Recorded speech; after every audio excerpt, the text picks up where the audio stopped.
Paggawa ng manikin sa Pampanga, tinupok ng apoy. Nakatutok, Jeric Pasilyao.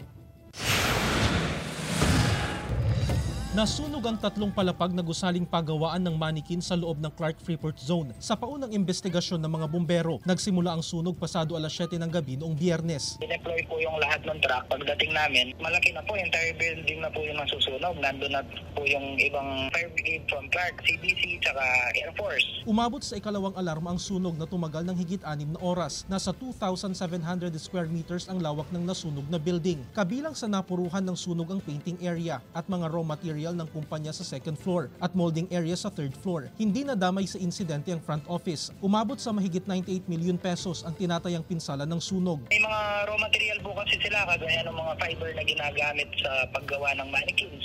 May mga paint thinners, may mga pintura, kaya ganun po talaga kalaki yung sunog. Walang nasaktan sa insidente. Patuloy ang investigasyon ng mga otoridad sa nangyari. Jeric Pasilyao, 1 North Central, Luzon.